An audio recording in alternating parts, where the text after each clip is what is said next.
Nous avons suivi le parcours d'un baroudeur du business. C'est un Français. Il sillonne depuis 13 ans la Russie de long en large. C'est un intermédiaire. Il achète et il vend absolument de tout, que ce soit de la lingerie, du vin ou même du parquet.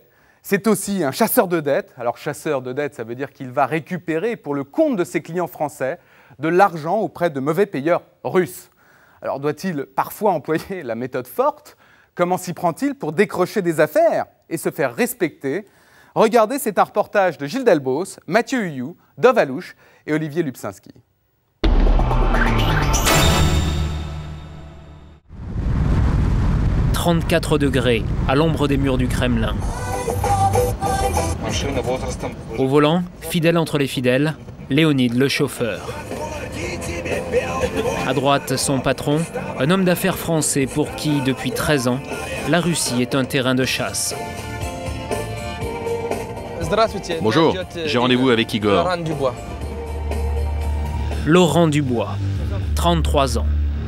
En cette fin d'après-midi, il a rendez-vous dans une société à la réputation sulfureuse.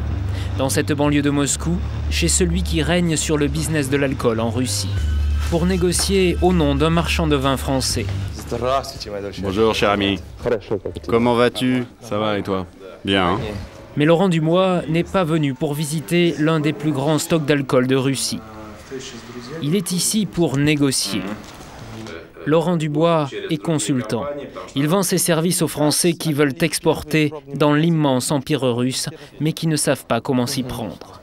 À la fois VRP et chasseur de dettes, un aventurier du business, toujours entre deux langues, deux pays. Des affaires souvent compliquées, toujours très bien payées, parfois franchement risquées.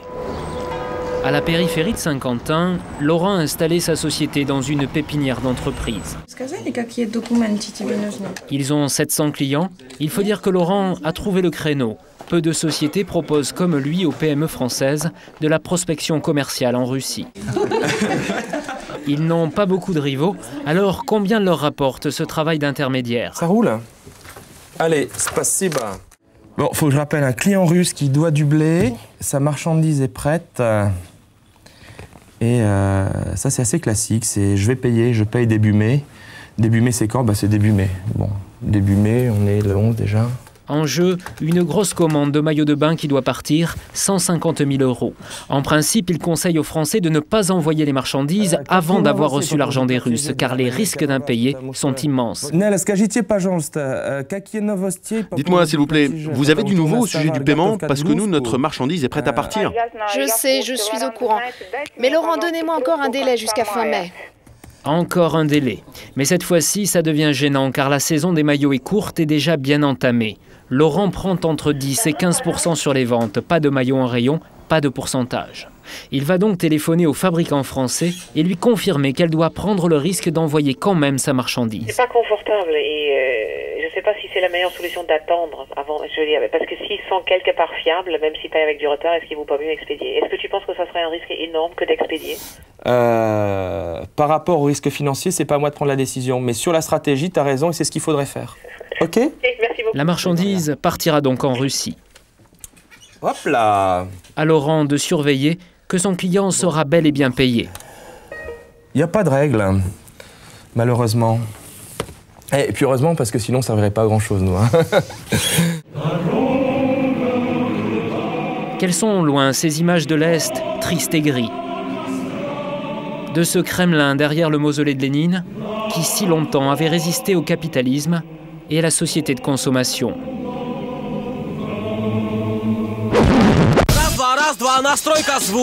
Aujourd'hui, c'est fini. Moscou est une énorme ville de 8 millions d'habitants, jeune et décomplexée. Ici, le pouvoir d'achat de la classe moyenne est équivalent à celui des Parisiens. Le pays s'est spectaculairement remis de la crise. Grosses voitures, boutiques chic, grandes marques. Moscou est aussi devenue la ville au monde où l'on compte le plus de milliardaires en dollars et peut-être le plus de mafieux. Depuis 6 ans, la croissance dépasse 7% par an. Les chantiers tournent 24 heures sur 24. Laurent est assis sur une mine d'or.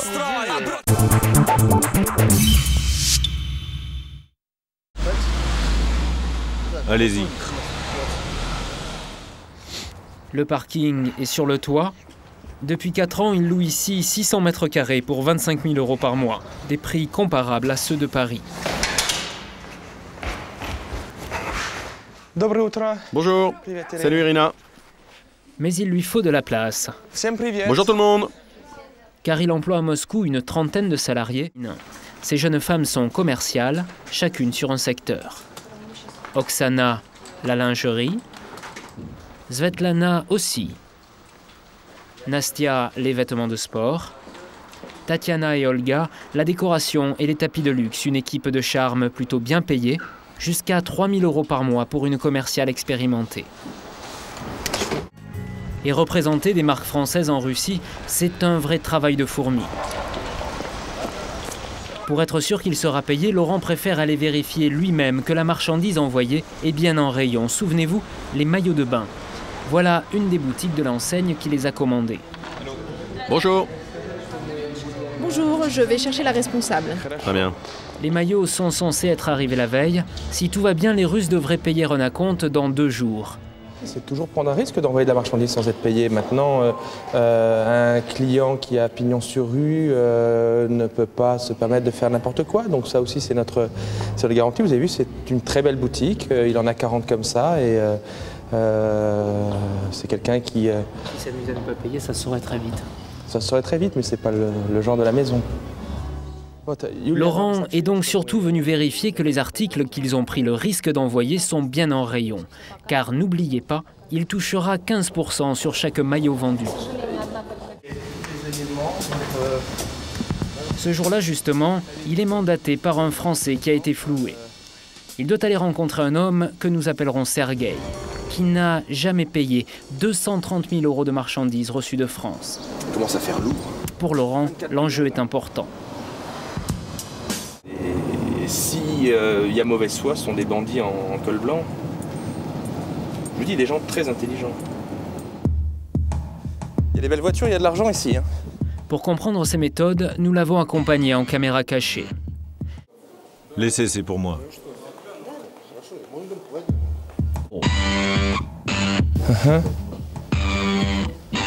Le dossier est là-bas, ouais. Tu te mets derrière. Laurent attaque directement. Dans son ordinateur, il a les bons de livraison et toute la comptabilité du fournisseur français. Documents à l'appui, il va impressionner Sergueï. Et en face, nous n'avons reçu pour paiement que 577 000 €. Mais Sergueï affirme avoir déjà payé la quasi-totalité de sa dette. Pour preuve, il va même présenter des ordres de virement, pourtant émis depuis des comptes secrets dans des paradis fiscaux. Des documents qu'il ne vaut mieux pas conserver car ils sont la preuve que Sergueï utilise un montage pour frauder le fisc. Et le problème vient peut-être de là. C'est courant ici, le Russe utilise les services d'intermédiaires et de sociétés écrans. Ça permet de dissimuler des sommes et de dégager des fausses factures, mais ça peut être dangereux. Une partie de l'argent semble avoir disparu et Sergueï affirme de son côté qu'il n'a jamais reçu toute la marchandise. J'ai l'impression que chez l'intermédiaire, il y a une double comptabilité. Tu veux dire que le problème est chez l'intermédiaire? Non, non, moi je dis rien. Sergueï a finalement reconnu 58 000 € de dette qu'il est prêt à payer. Mais pour retrouver le reste, l'enquête de Laurent s'annonce beaucoup plus compliquée. Il faudra sortir un petit peu, je dirais, des murs de cette société et retourner voir un peu ce qui se passe du côté de l'intermédiaire. До свидания. Les intermédiaires, une spécialité russe. Des sociétés écrans qui disparaissent après chaque mauvais coup, Laurent ne dispose que de peu de temps. C'est sans doute ce bâtiment-là. Cet intermédiaire, une femme, a bien sûr disparu, changé d'adresse. Il lui faut tenir au courant son client français. Ouais, c'est Laurent. Bon, j'ai essayé de passer, dire bonjour à Inès, mais l'ancien nom de société et le nouveau qu'on m'avait donné ne sont plus à l'adresse indiquée. Voilà. Ok. Ciao. Qu'est-ce que vous pouvez faire dans une situation comme ça? Faire appel à un service de renseignement pour voir quelles sont éventuellement les sociétés qui sont à son nom ou dans laquelle elle sera actionnaire. L'enquête s'annonce encore longue. Laurent se donne jusqu'à la fin de l'année. Mais il a d'autres soucis en tête. Car pour faire tourner son affaire, qui emploie tout de même 70 personnes, il doit sans cesse trouver de nouveaux débouchés en Russie pour des produits français. Et c'est compliqué, car la plupart des magasins sont indépendants, pas de centrale d'achat, pas de chambre de commerce disposant d'informations fiables. Alors, pour trouver de nouveaux débouchés, Laurent parcourt régulièrement des dizaines de milliers de kilomètres à travers cet empire grand comme 31 fois la France.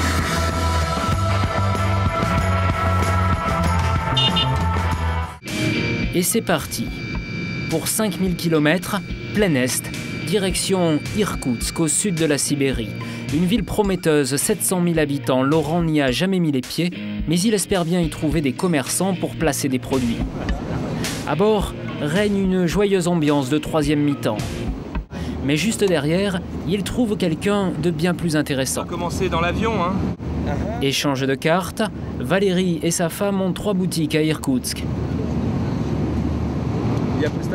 Je représente 2 marques de lingerie françaises, Chantel et Passionata. Ce sont les concurrents directs de votre fournisseur. On peut se rencontrer demain et je vous montrerai. Jamais pris au dépourvu, Laurent a emporté ses catalogues en cabine. L'affaire s'annonce plutôt bien partie. 6 heures de vol et à peine 3 heures de sommeil pour enfin arriver à Irkoutsk, la ville où Jules Verne avait situé les aventures de Michel Strogoff. Là, pour l'instant, c'est surprenant. Y a rien. C'est très pauvre. Mais bon, on n'est pas du tout dans le centre de la ville, donc... C'est pas encore le centre?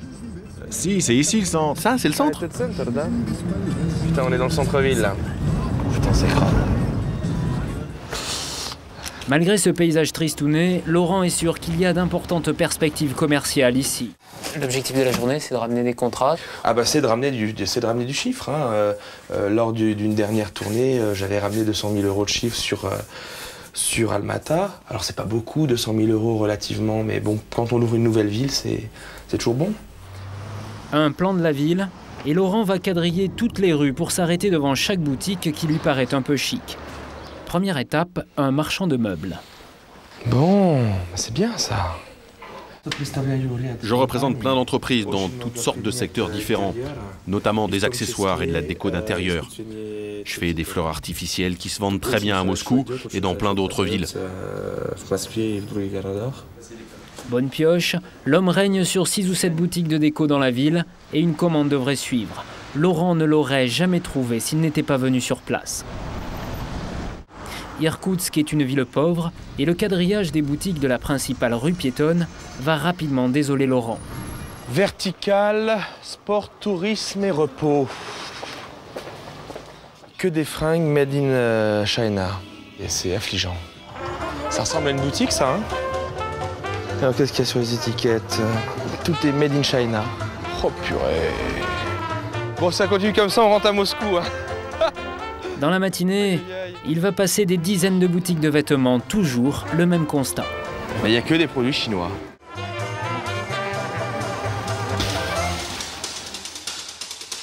C'est pas très bon pour le business alors. C'est pas top pour le business. Mais attendez, la journée n'est pas finie. Eh ben ça démarre mal. Ultime espoir, Valérie, vous vous rappelez, c'est le marchand de culottes qu'il a rencontré dans l'avion. Oh. Bonjour. Bonjour. Здравствуйте. Rapide coup d'œil, et Laurent repère quelques beaux articles de la concurrence. Ça, c'est une collection de cette année? Non, c'est celle de l'année d'avant. Ah, l'année dernière. Et vous achetez que des invendus? Non, on s'est fait avoir. On nous l'a vendu comme une nouvelle collection. Je suis sûr que vous devriez essayer Passionata. Ouais, d'accord. Mais sérieux, hein? Sérieux. Quand vous serez à Moscou, passez à notre bureau. On regardera les prix et puis on verra ce qu'on peut faire à notre niveau pour un soutien commercial.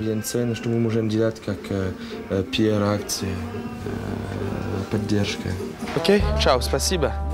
Cette ultime visite sauve donc le bilan d'une journée décevante. Mais c'est grâce à cet ingrat travail de pèlerin qu'il a permis à 700 entreprises françaises d'exporter vers l'Est.